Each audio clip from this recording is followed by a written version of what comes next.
Good morning and welcome. I'd like to thank everyone for joining the EIS Council's webinar series today, our discussion of how to schedule your black sky catastrophe, or if you can't, how long will your emergency power last? My name is Chris Beck. I'm the Vice President for Policy and the Chief Scientist at EIS Council, and I'll be moderating today's discussion. I'm also happy to be joined by EIS Council's CEO, Avi Schnur, who we'll hear from in a moment. We want to invite you to create impact with us, so we want you to visit us. You can visit our website, email us at info@eiscouncil.org, or just visit the eiscouncil.org page. So we appreciate everyone's participation and in letting people know about these webinars and other events. As many of you, I'd like to thank a lot of you are members, but if you are not, and we would hope you would consider that, please navigate to our site, and there's a big button that says become a member. So we'd appreciate you checking that out. I wanted to flag one important upcoming event, which is our Resilient Renewable Planet, or R2P. We're jointly hosting with ourselves and Imperial College in London, which is where it will be held. And it will start on April 17th, 2023, the 17th, 18th, and 19th. So please mark your calendars and save the date for that. There'll be registration information coming up soon, which we will get out to you. So we're going to have an interesting discussion here. How does it feel to have such a blackout? We want to kind of imagine what a black sky environment will be like, and our expert panelists will be here to help us find out their thoughts on how we can be more resilient. So our panelists today are Miranda Ballantyne, the CEO of the Clean Energy Buyers Association and the former Assistant Secretary in the Air Force. We're also have an international panel today. So joining us from Israel are Eran Haimovitch, who's the CEO of Energy Infrastructure Israel, as well as Gil Shavat, the chairman of GenCell Limited, which we're very excited to have these wonderful perspectives today. So I want to first pause and ask Avi if he would join us for some opening comments. And then we'll move on to our panelists for some short overview presentations, and then a quick discussion or about these topics. And as a reminder, I would invite everyone to put questions in the chat. So Avi, can you please join us? Thank you, Chris. And thanks to everyone for participating today. Thanks very much to our excellent panelists. I'm actually very excited about today's presentation because it's a critically important topic, and one that, for whatever reason, I think is really underserved. Let me just spend a couple of minutes providing some context to help frame what our panelists will be talking about. All power outages are important and difficult to deal with. The center and the core area that will be discussed today is going to be black sky class outages. And what's unique about a black sky outage is we will be talking about something that involves most or all of a full national power grid. Very, very difficult and long duration restoration process.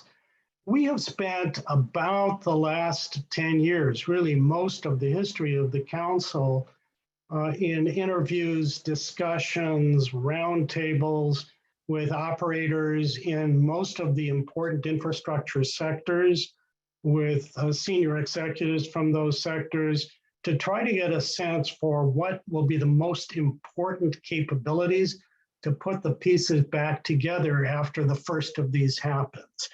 And I think the result was rather surprising, and I think a little optimistic. there actually are not more than, let's call it, a handful of capabilities that are not already widely deployed that will be absolutely essential. So that's the good news. The difficult news is these capabilities, although they're not terribly expensive or high tech, to be effective do need to be widely deployed. And deployment in some cases has begun, but it's going to take a lot of awareness. And I think today's webinar can play an important role in that. So this webinar is the latest in a series of webinars that have been talking about these critical capabilities for an extreme blackout event, which of course would mean cascading failure of all infrastructures. We spoke about emergency communication on a scale that could operate for this, meaning very widely deployed, fully interoperable, spanning operators and decision makers in every important sector. So huge scalability, black sky protection. Another of the webinars spoke about another critical capability, which we could call chaos management, or a very widely distributed simulation that can in fact provide the decision support and situational awareness that would be needed. Recovery and restoration, in particular, electrical restoration from such an event, is not going to be anything like the kind of restoration that we see in normal events, not hours or days, but weeks at best. So we have talked about in one of the webinars what that will take, and there were a few companion webinars that spoke about the potential for an extreme cyber event, an EMP event, and how even for malicious events on that scale, we could provide the capabilities that will be needed to recover. So what we'll be talking about today is the fourth in this set of absolutely critical capabilities, and that's emergency power. And in particular, when we talk about a black sky event, it will need to be power that can last not for hours or days, but for weeks. Certainly, that kind of capability is something that one would look for critical instruments. Typically, it would be difficult to span an entire facility, but at least for the most critical instruments in each facility, that's what it's going to take. So, as I said earlier, I really am very happy to see this webinar occur, and thanks so much to the panelists, and thanks to all of you. If we really do want our society to be capable of recovering from one of these extremely difficult events, there is no alternative. We will need to find some way to spread the awareness and find the willpower to actually go to work and make sure at least this handful of particularly critical capabilities is very widely deployed. So thank you very much. And Chris, back to you. Okay, thank you very much, Avi. Appreciate those remarks and getting us started and setting the stage. It is an important discussion, and we're so pleased to be joined by this expert panel. I first want to recognize Miranda Ballantyne to give us some her perspective and background. Miranda, if you can open your mic and video, and you should see your presentation up here on the board, and just prompt me and I'll advance it for you as we move forward. Yeah, great. Good morning, everybody, or good afternoon if you're on the other side of the planet. I'm Miranda Ballantyne. As Chris said, I am the former Assistant Secretary of the Air Force for Installations, Environment, and Energy. So this topic is near and dear to my heart. And I'm currently the CEO of an organization, you can go to the next slide, Chris, called the Clean Energy Buyers Association. We're a community of large clean energy users of all different types, corporate, commercial, industrial, and institutional. And you can go to the next slide. We have about 230 members now, and they range from the big companies whose brands you know well, General Motors, Johnson & Johnson, Walmart, Amazon, Google, Coca-Cola, and the like, all the way through to cities, universities, and the largest institutional energy customers in the country, which is the United States Department of Defense, United States Department of State. We have a pretty bold ambition, a 90% carbon-free US electricity system by 2030, and a global community of energy customers driving clean energy. And the next slide, Chris, from the perspective of the clean energy revolution, this community has been pretty instrumental, driving over a third of all wind, solar, and storage deployments since 2014. Sorry about the typo there. Has been thanks to this community. So just to give you a sense of when this community puts their minds to a problem, they can make a big impact. So next slide, Chris. So the question is, as we decarbonize the power system, is it good for the resilience of the system? There's a lot of evidence that it is. Can't turn off our wind, you can't turn off our sun, you can't turn off our geothermal. Unfortunately, with climate change and the droughts, you are more and more able to turn off our water in some parts of the country. Or is, next slide, is all of this decarbonization actually not a good thing for resilience?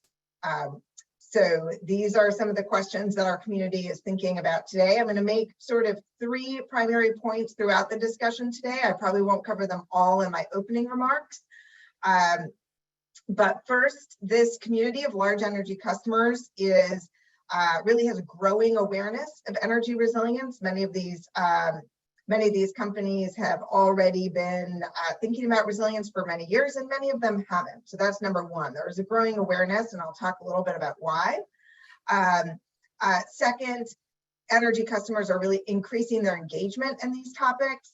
And then third, despite those two elements, the majority of large energy customers are not yet really thinking about resilience and depend on their utilities and the government to cover resilience for them. So quickly, Chris, you can go to the next slide. And sorry about the hard to read font, so I'll just sort of walk through this. As large energy customers are thinking about black sky events and grid outages, there's really kind of 4 areas that they're thinking about. So first of all, just good old-fashioned resilience. What happens when there's a weather outage or there's a squirrel that chews through a line? How do they ensure backup power? How are they integrating with the broader emergency services in the community? Second, large energy customers are thinking more and more about what I would call modern risks to the grid.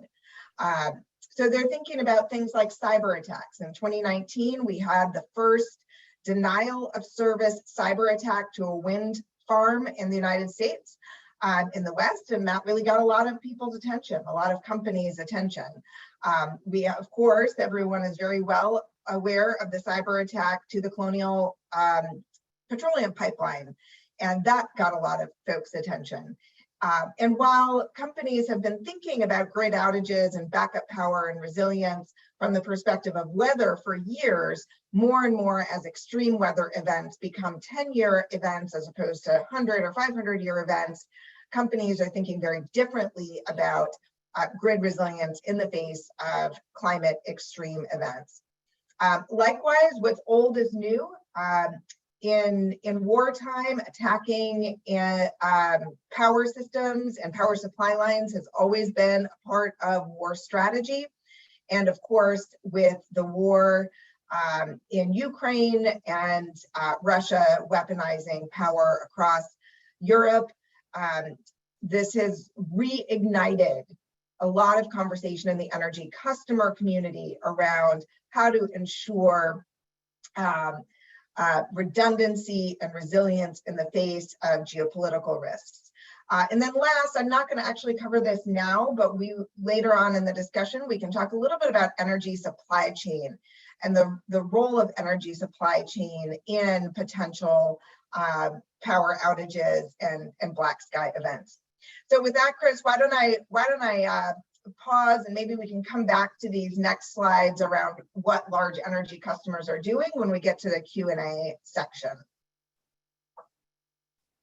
Okay, thank you very much, Miranda. And we will definitely circle back to those questions. Appreciate you setting the table.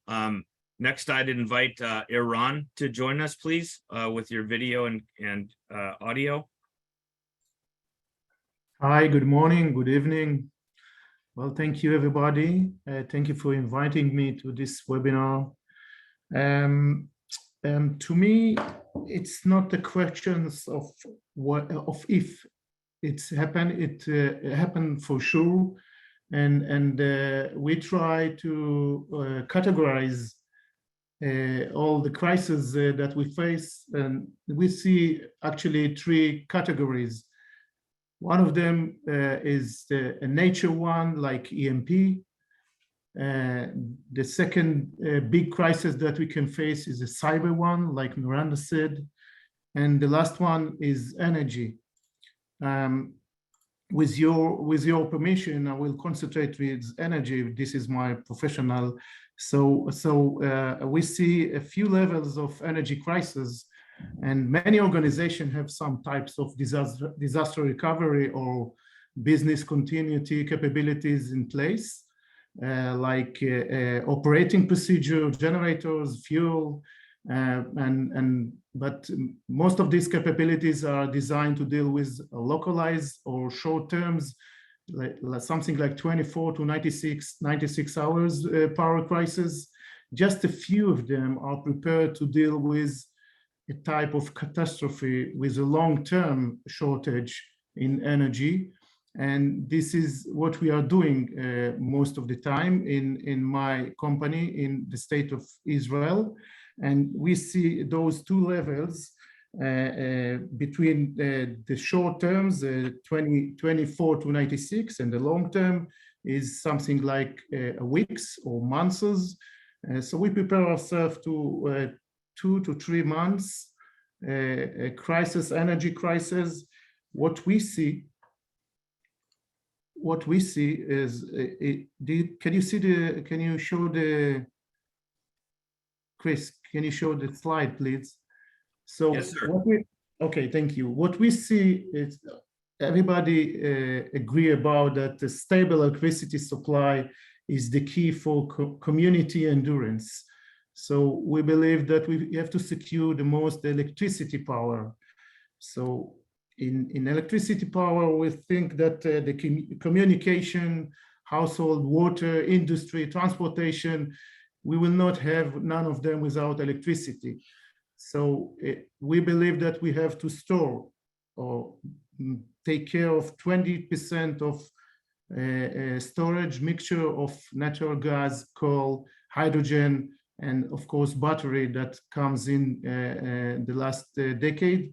And we believe that 20% to 25% will secure the electricity for this catastrophe. Of course, nobody perfect. We have to make a plan that secure this for long term.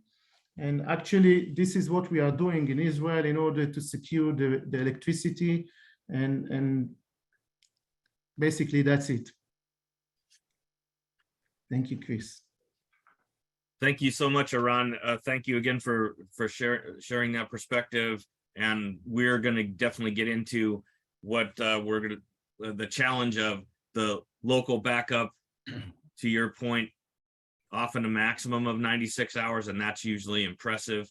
But that mixture with also how do we make sure there's resilience and redundancy in the grid generation component as well. I'll ask Gil to please join us and set the table on his perspective. And Iran, if you, it looks like you muted your mic. Go ahead, Gil. Thank you. And I'm very honored to be here with this large society of people that are taking care of our life continuity, business continuity. Our company is developing and manufacturing hydrogen-based systems for long duration backup. And lately, when we worked with utilities, we were being asked to make our systems electromagnetically ready.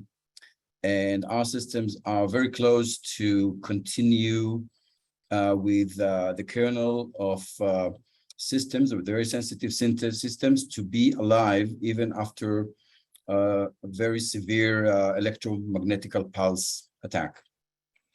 And what we've done, and with our fuel cells that are running on hydrogen and on ammonia, and ammonia is a very good tool as a very condensed material to hold hydrogen for long term. We talk about months. Then if you can see, Chris, if you can just show this single slide that I've supported. Yeah, then you'll see that what we've done, it's a kind of 10-foot container size with a compartment for the hydrogen or ammonia on the right, and the fuel cell and its power electronics aside, and fiber optics. We take care that none of the energy that comes from high pulse, that comes from any attack, that might shut down every electronics, every communication and power systems, that this system is totally sealed in a Faraday cage. So nothing from the electromagnetics will cause any damage to the system inside. And the usage of hydrogen, which also protected, and the fuel cell is protected, everything is sealed in an iron and steel that doesn't make doesn't let the electromagnetic energy to get in at 1,000,000 volts. That's designed for 1,000,000 volt. So communication, which is plastics, the fiber optics is dielectric, so it doesn't get any electromagnetic activity. So we can go into all these sensitive areas. We can supply energy for weeks and months. So something will be alive, something that is very essential to do the reboot of any systems, from computers to substations. We do it with substation, with utilities in the US and in Israel.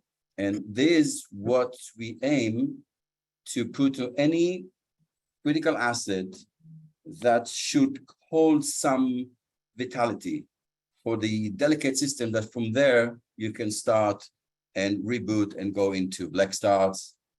We can also have hybrid systems that can recharge again and again and again, large batteries of 0.5 megawatt hour or 1 megawatt hour. So we can supply this reference from DC to AC to give the reference voltage and frequency, and then we can help the support of black start.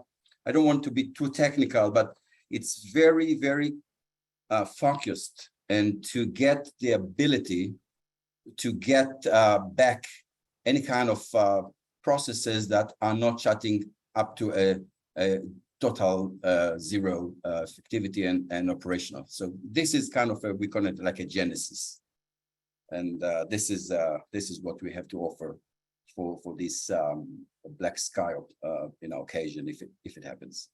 Thank you. Well, thank you very much, Gil. I'll invite all of the panelists to turn on your, join Gil and I with your cameras and mics on, and we'll start the discussion. I want to just note that Gil's couple of last points on electromagnetic pulse protection. I'm going to loop back to that a little bit later. We're proud that just last week, the U.S. Department of Homeland Security released a EMP shielding and mitigations best practices document, and our ePro EMP handbook was referenced as one of the sources to draw from, and Gil showed a few of the things that are they're in some sense very basic. Having sensitive things inside a Faraday cage, using fiber optics so that you're not attracting that energy and other things. So it's something that a lot of folks find exotic, but it is actually straightforward and especially not very costly or difficult to do if things are built that way by design rather than retrofitted later, which adds a lot of cost. So let me go back where we started. So we're in the entire world is now struggling with an energy crisis, a large scale crises from lingering COVID, the war in Ukraine, global climate change, and this means that we're unfortunately in a situation where we think black sky events and black sky hazards are increasing the vulnerability for that.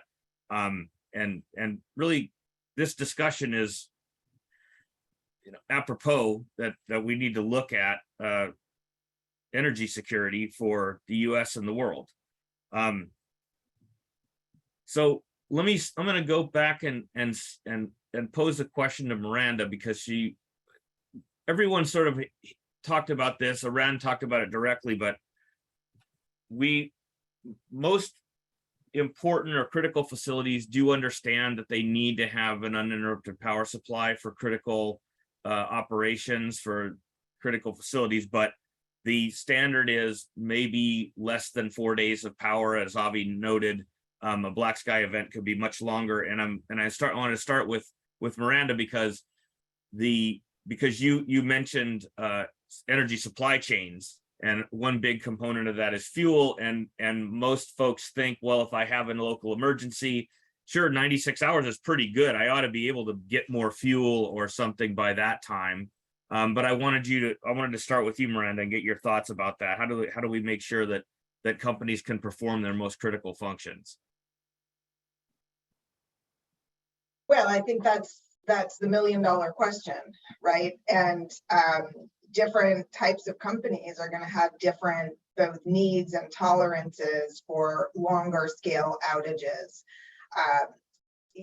And different types of companies need to think differently about low risk, high impact outages. So if you are an organization like a hospital or a financial services company where the work that you do is sort of critical to the functioning of society, you might be thinking about low likelihood, high impact outages, like something like a high altitude nuclear detonation causing an EMP outage. You might be thinking about that in a very different way than if you are a local Ace Hardware store, right? So companies think about these things in different ways, and frankly, so does the US Department of Defense think about these things in different ways. So, when I was Assistant Secretary of the Air Force, we might look at a training base very differently than a base that's running an active mission of remotely piloted vehicles.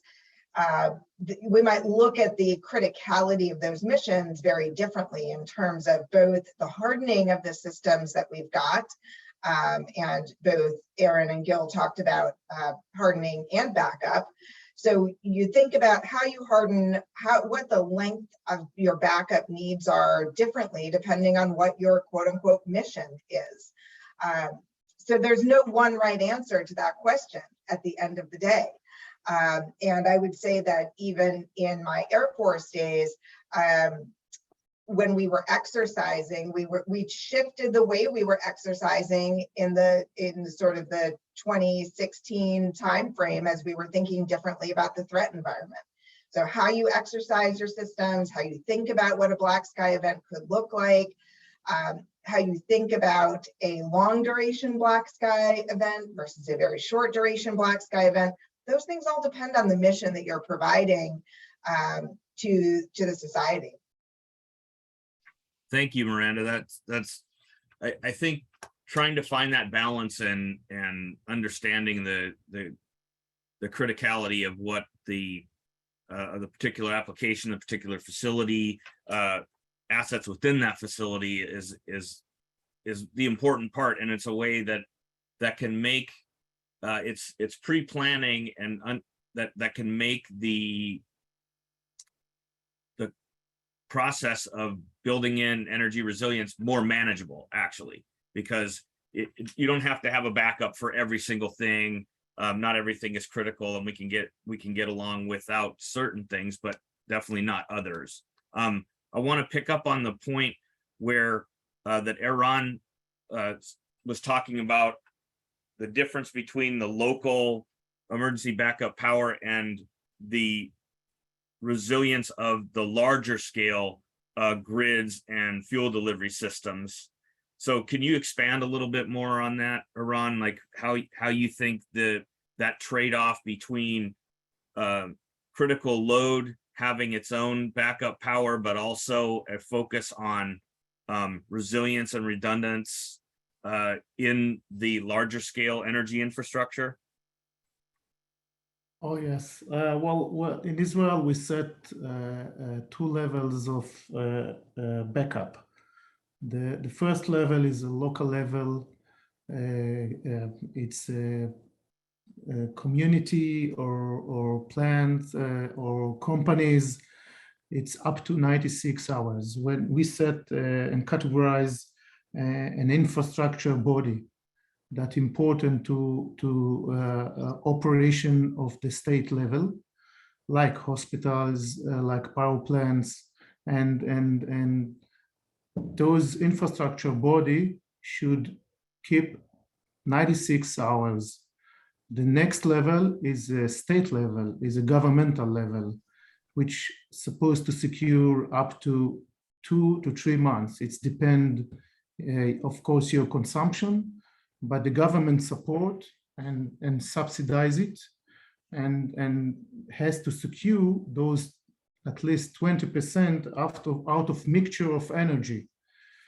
So it's become a sort of coal and natural gas, hydrogen, batteries, and of course, distillate oil.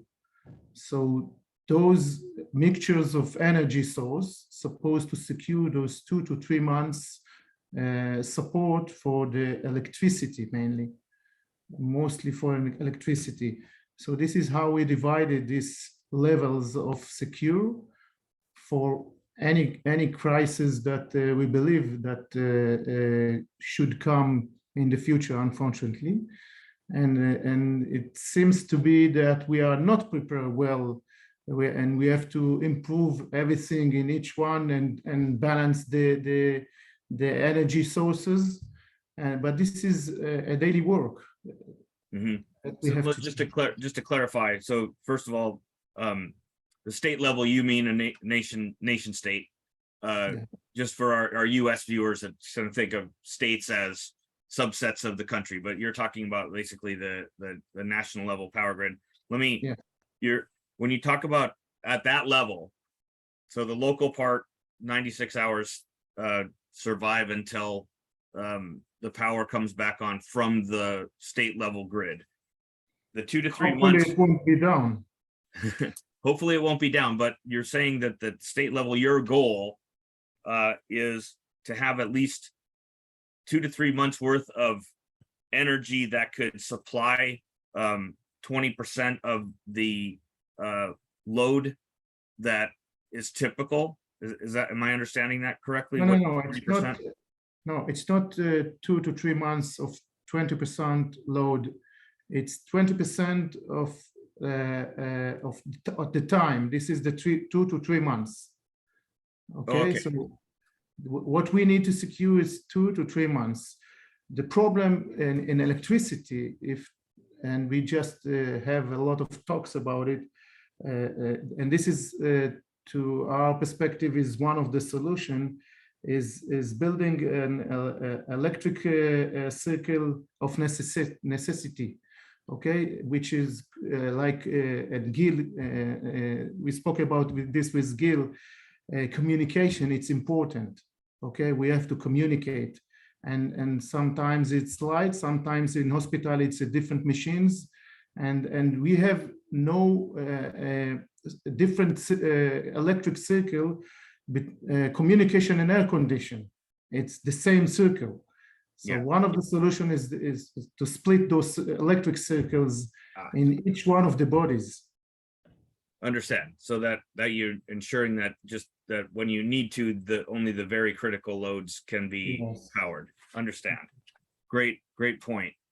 Gil, I wanted to ask you just to kind of complete this thought process, as you have been, I think most of your applications are on that local level, are on that facility level.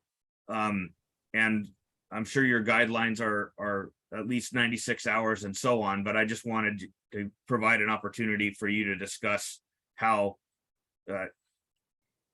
when you do put a solution at a facility, are these the kind of considerations that you're working on?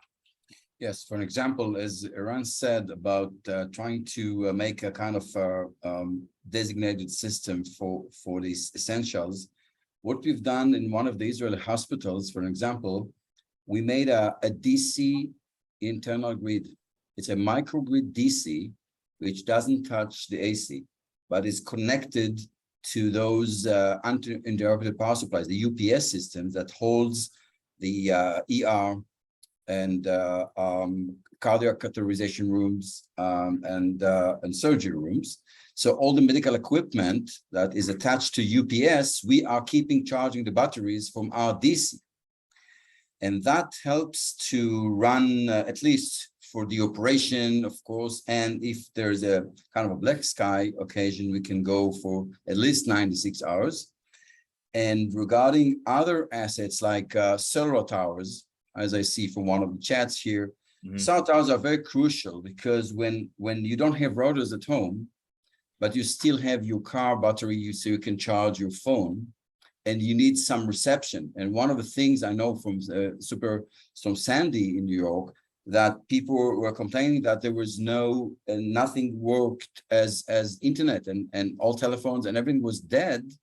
Then if you can secure cell towers with this kind of assets, you can go for more than 96 hours. If you take the ammonia as the holder of hydrogen, because hydrogen is very, very problematic in storage. You need a high pressure or to liquefy. But if you go through ammonia, we can go 6 months to hold a site, a solar site. Then you can still have communication in neighborhoods. You can, if it's not even vocal, you can communicate with the society through text. So this really makes the thought of what is essential for our life. I think communication is one of them. Elevators in skyscrapers, people get stuck in 3 states, or they're either at home, 50th floor, or on the ground, or in the elevator. So all those things, but really to support our lives, I think communication is one of the highest need. So people can be, to be in a blackout is not only a dark sky, it's dark society. Nobody knows what happens and people are getting panicked. This should be very, very much into the long-term thinking of, and it's easy to secure them because they are capsulated. And that makes the DER, distributed energy resource, you can do it. Yeah, it's a really good point. I mean, one of the things that we through our work have found out is that if in the event of a grid outage, the biggest challenge is communication, and we focus mainly on the grid level, so that we've been focused on the grid operators. What kind of communication do they need to restart? But your point about public messaging and reducing panic is also critically important. So those assets are having those under power. Just before we leave that, I want to pivot to another topic, but for when you were talking about, say, 6 months having ammonia fuel on site for, say, powering a cell phone tower. Yeah. Now compared, 6 months, if you just had a diesel generator, having 6 months of fuel on site is a lot of fuel tanks. What kind of footprint are you talking about? Because I don't think powering a cell tower is that energy intensive, but what kind of footprint does that usually take? It's like a 20-foot container with ammonia. It's 6 ton. It's Wow. we calculate for solar antennas 1 ton per month. Wow. So that's not very big. No. Comparatively. Very And interesting. the way, and everybody is, if they're afraid of the toxification of ammonia, if you hold it sealed with water capsule, then if anything happens, it doesn't evaporate, it will dissolve in water. It's very easy to protect ammonia. Yeah, it's good. This Right. size.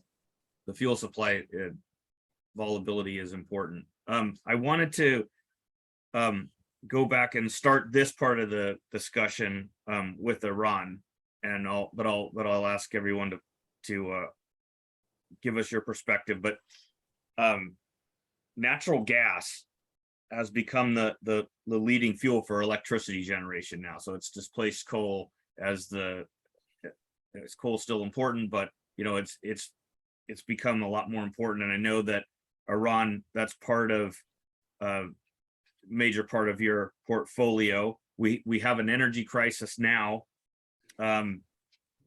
due to the war in Ukraine.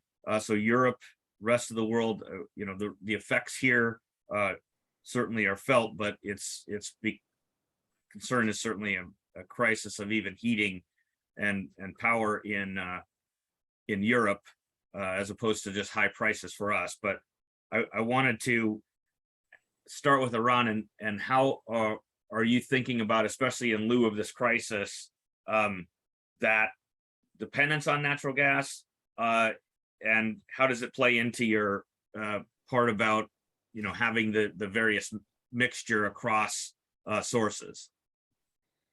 Well, today in Israel, natural gas is playing in 80%.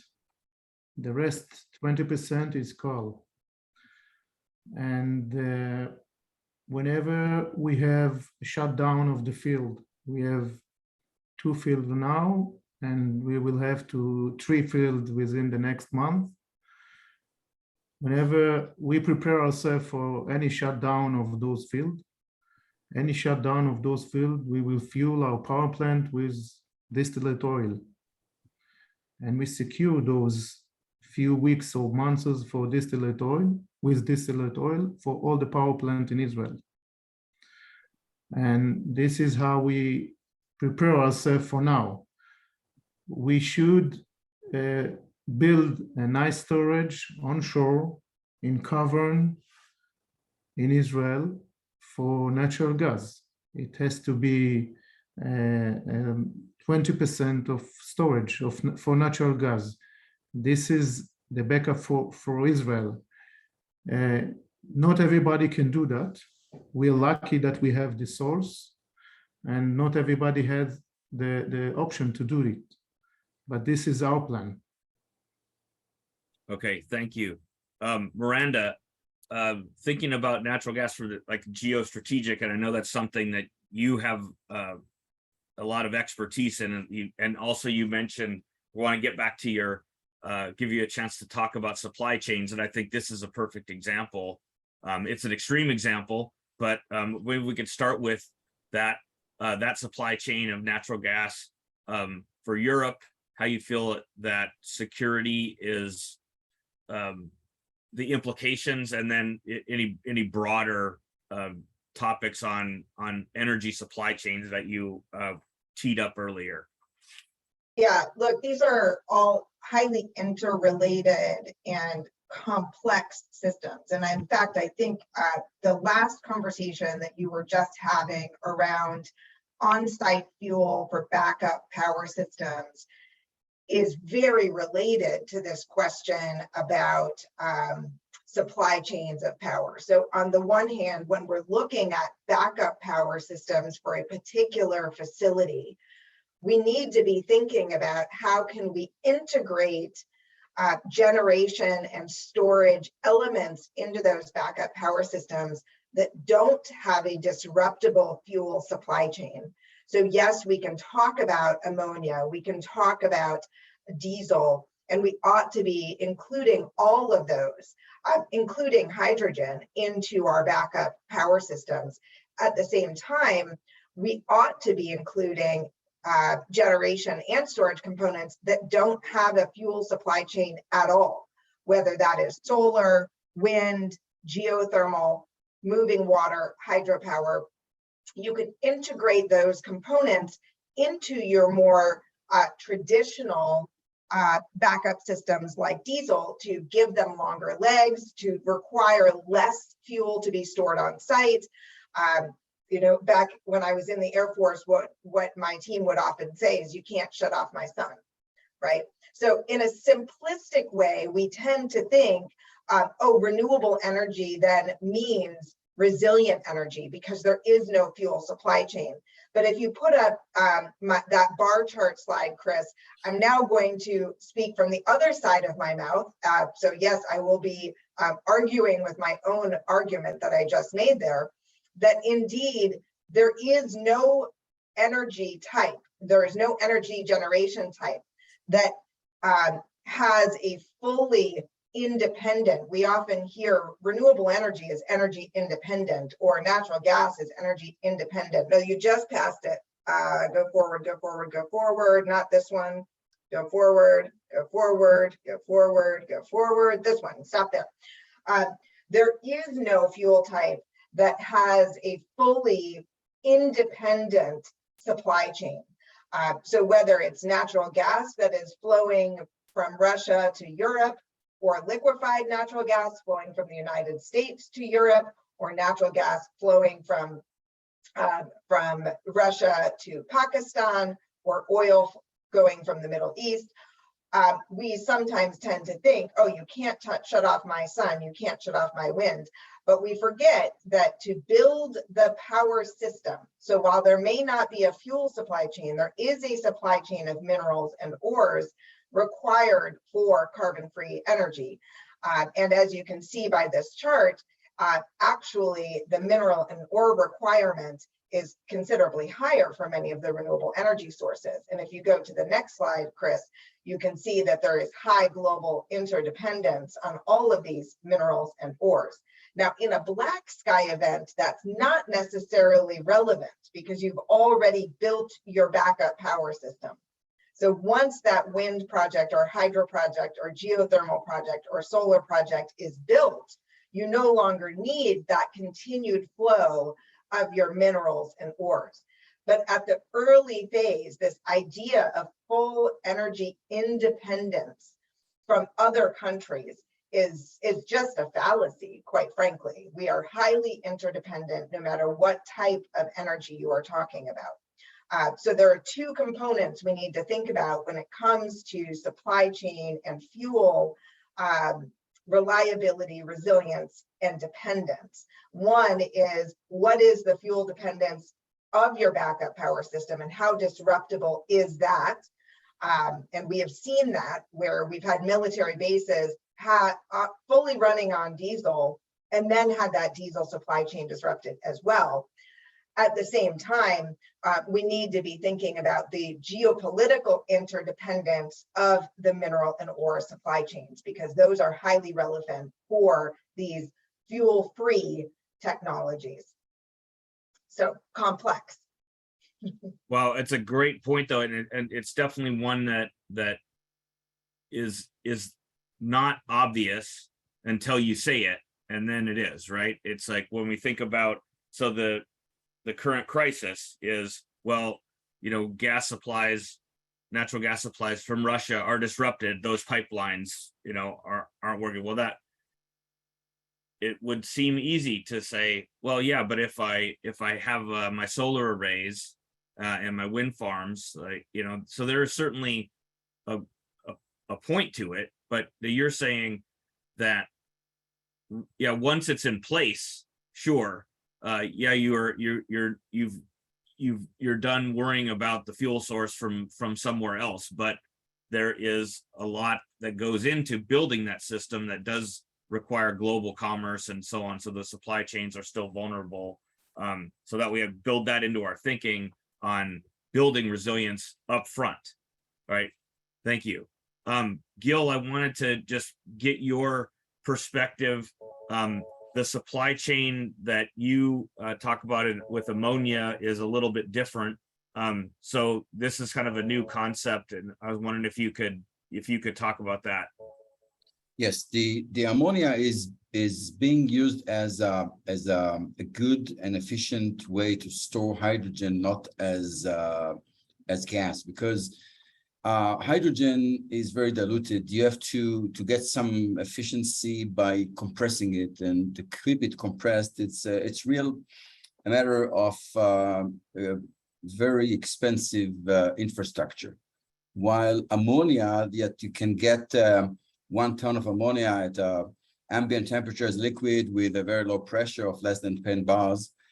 And the surprise is that the ammonia as a liquid holds more hydrogen than hydrogen holds itself cryogenic as a liquid. It's funny, but it's a fact. You can check it. So with 1 ton of ammonia, we can produce more than 2 megawatt-hour. Just think about cubic meter, more or less, to hold 2 megawatt-hour. That if you compare it to a battery, like a lithium-ion battery, it's a kind of a 40-foot container. And a lot of thermal monitoring and operations, and you have lots of losses, and ammonia doesn't have any loss.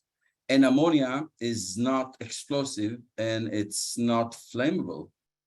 And what I said about water, you don't need to put it near a water plant. You just put, if you take this, let's say for this glass, you put here the ammonia as an internal vessel, just hold it, keep it water, the water would make the ammonia dissolve and eliminate the evaporation of it, and then it's not toxic. Very primitive and very straightforward. So we think, and I think now more and more entities think the same, that ammonia is a very efficient and green. Only if you make it green, you have to take it from green hydrogen, but this is not a topic. But the output, the resilient, is only energy, some heat, and water. So it's also very green.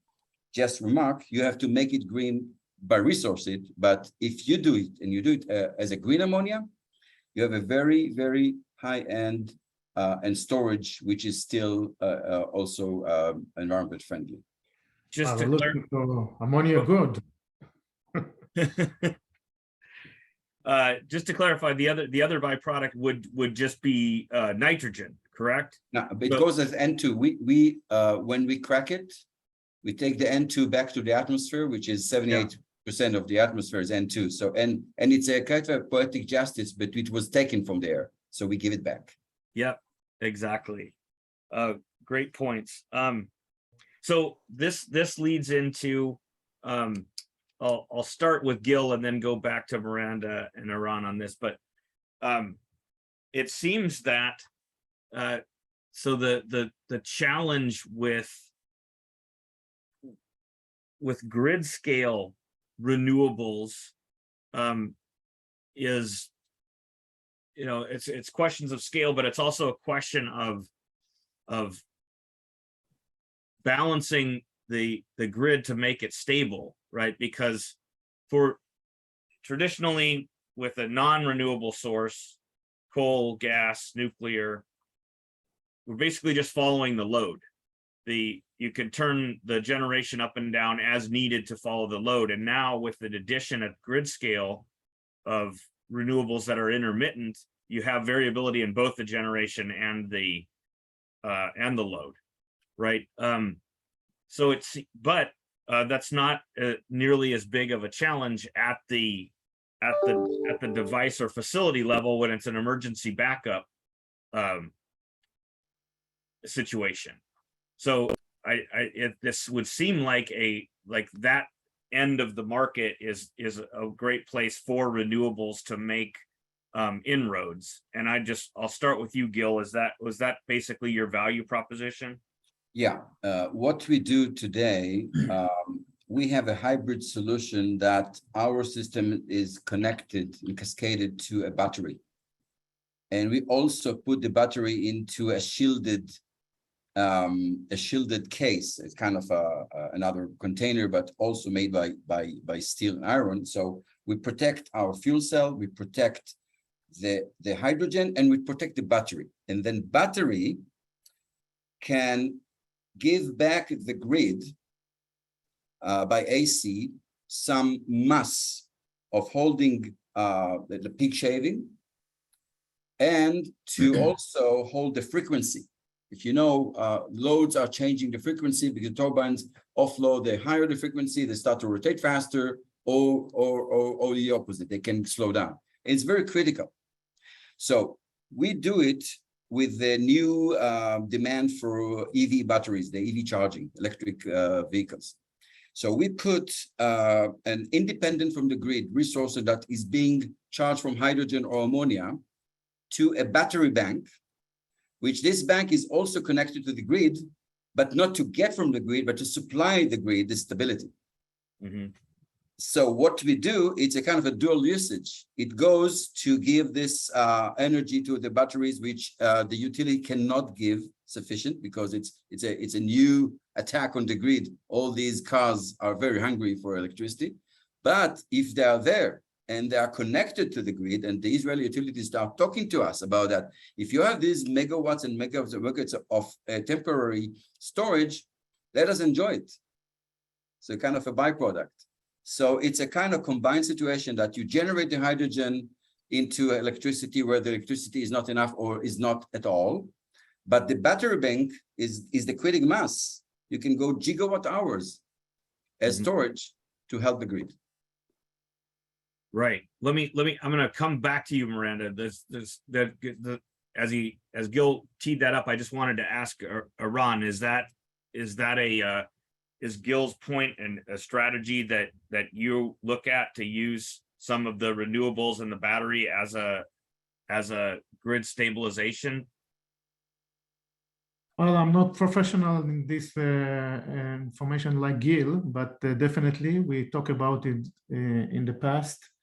And this is very important. It definitely a challenge to optimize all the renewable energy directly to the grid. And it's a major challenge, and this is what we are working on, but it's not optimized yet. Like Miranda said, it's a big problem. Thanks. Well, I'll go to Miranda for the last word here on this. And so I just saw you nodding a lot, and so I know you can expand on any number of these things, but I'd like to know from your, at least one part, if you could address the interest of your members on the looking at this as an emergency backup power, resilience asset, in addition to just being clean and green, which is very important. Yeah. So you started, Chris, with the hypothesis that intermittent renewables can't provide the same grid reliability, which is different than resilience, and actually could cause greater challenges. And indeed, that is true if you are only talking about the intermittent renewables. And I think in general, people say renewables and they mean wind and solar, forgetting that there is at least geothermal and hydropower, which are 24/7 baseload renewable sources, as well as a number of other renewable sources, whether it's biogas, biomass, landfill gas. There are a number of other carbon-free and renewable energy sources that do not struggle from the same intermittency challenges. From the utility scale perspective, intermittency of wind and solar can be managed in a number of different ways, either through greater capacity, greater transmission and interconnection, and broader global balancing across the system, as well as looking at things like nuclear, both existing large-scale nuclear and small-scale nuclear. And then I think Gil's point that as we expand storage across the network and utilize that storage to manage both the short-term intermittencies, but really the seasonal intermittencies are the ones we worry about when we're talking about long-term black sky outages. And from the perspective of corporate energy customers, what we see the real leading companies do is a number of things. One, they're beginning to build storage into their utility scale power purchase agreements. So adding storage to 50 and 100 megawatt wind and solar projects, actually at the power plant level, and looking at the kinds of solutions that Gil and Aaron are talking about, which is building backup power systems that include on-site intermittent renewables like solar, plus storage, either sort of classic lithium ion or a combination of hydropower. I've not yet, Gil, heard of, hydrogen, not hydropower. Some have small hydro at their locations, but not many. I've not yet heard of a corporate utilizing ammonia as a storage device for their hydrogen projects, but it's an interesting one, particularly for those who need more seasonal scale backup. So that's what I would say. Well, thank you, Miranda. I want to thank everyone, and just to point out that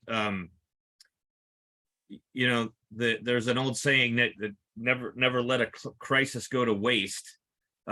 So I think we're poised to look at some of these very interesting new solutions, and the sort of geopolitical situation we find ourselves in may be forcing us faster than maybe we anticipated, but hopefully moving towards these solutions with all these multiple stressors.